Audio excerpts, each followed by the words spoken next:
Assalamu alaikum warahmatullahi. My name is Arif Muhammad Khan. I'm a student. My question is on the topic Islam, the solution. We're trying to say that Islam provides solution for all the problems Muslims faced by the human beings.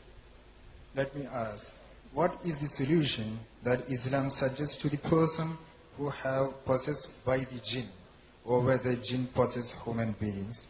Then can you please suggest the measures to cure such disease?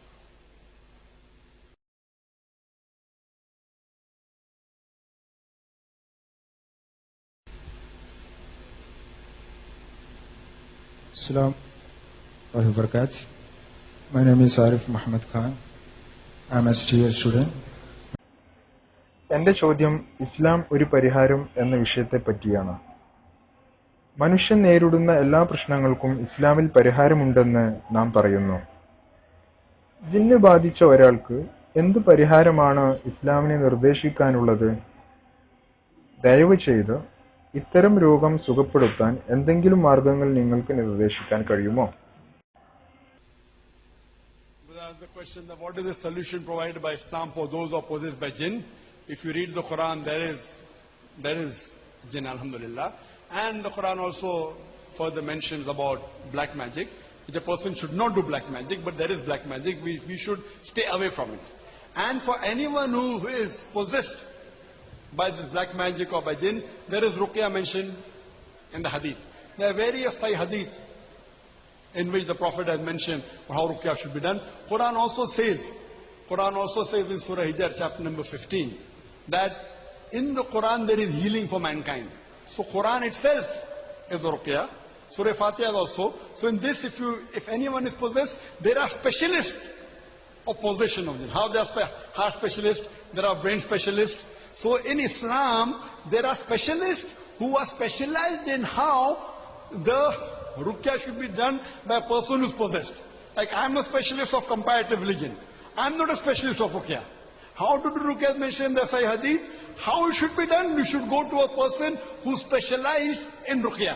So ruqya means the treatment for a person who possesses black magic or with jinn. And there are various Sahih Hadith who speak. But be careful, do not go to those people who deviate from Quran and Sunnah. There are many people who say that they can cure black magic, but many of them, they do it going away from the guidance given in the Quran and Sunnah. So go to a person who follows the Quran and Sahih Hadith and see that the treatment is based on Quran, Sahih Hadith and not away from it. Hope that answers the question.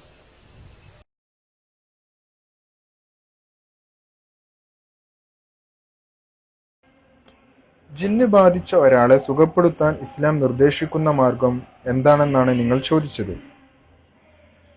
നിങ്ങൾ ഖുർആൻ വായിക്കുകയാണെങ്കിൽ ജിന്നിനെ പറ്റി അറിയാം. അൽഹംദുലില്ലാഹ്. സിഹറിനെ കുറിച്ചും ഖുർആനിൽ പരാമർശിച്ചിട്ടുണ്ട്. സിഹർ ഒരാളും ചെയ്യാൻ പാടില്ല. എന്നാൽ സിഹർ എന്ന വസ്തുതയുണ്ട്. നമ്മൾ അതിൽ നിന്നും അകന്നു നിൽക്കണം. ആർക്കെങ്കിലും ഷെയ്ത്വാൻ മൂലമുള്ള സിഹർ ബാധിച്ചാൽ അതിന് ഹദീസിൽ റുഖ്യ പരാമർശിച്ചിട്ടുണ്ട്. സ്വഹീഹായ വ്യത്യസ്ത ഹദീസുകളിൽ എങ്ങനെയാണ് റുഖ്യ നടത്തേണ്ടതെന്ന് പ്രവാചകൻ സല്ലല്ലാഹു അലൈഹി വസല്ലമ സൂചിപ്പിച്ചിട്ടുണ്ട്. മനുഷ്യരാശിക്ക് ഖുർആനിൽ രോഗശമനമുണ്ടെന്ന് ഖുർആനിലെ 15-ാം അധ്യായമായ സൂറത്ത് ഹിജ്റിലും പരാമർശിച്ചിട്ടുണ്ട്. അതുകൊണ്ട് ഖുർആൻ തന്നെ രോഗശമനത്തിനുള്ള മന്ത്രമാണ്. അതുപോലെ തന്നെ സൂറത്തുൽ ഫാത്തിഹയും അവയിൽപ്പെട്ടതാണ്. ആർക്കെങ്കിലും ജിന്നുബാധ ഉണ്ടാവുകയാണെങ്കിൽ അതിന് സ്പെഷ്യലിസ്റ്റുകളായ ആളുകളുണ്ട്. ഇവിടെ ഹാർട്ട് സ്പെഷ്യലിസ്റ്റുകളായ ആളുകളുണ്ട്, ബ്രെയിൻ സ്പെഷ്യലിസ്റ്റുകളുമുണ്ട്.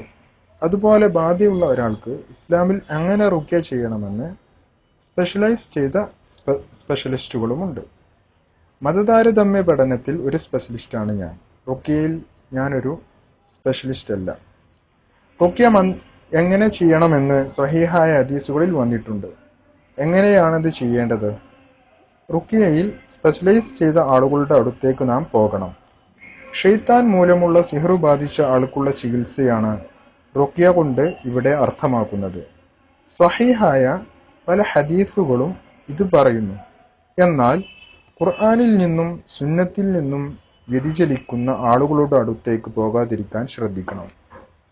സിഹ്ർ ബാധ ചികിത്സിച്ചു മാറ്റാൻ കഴിയും എന്ന് പറയുന്ന ധാരാളം ആളുകളുണ്ട്.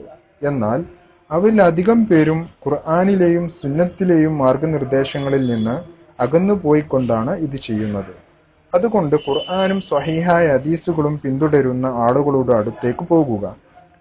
ചികിത്സ ഖുർആനും സ്വഹീഹായ ഹദീസുകളും അടിസ്ഥാനമാക്കിയാണെന്നും അതിൽ നിന്ന് അകന്നിട്ടില്ല എന്നും നോക്കുക. Hope that answers the question.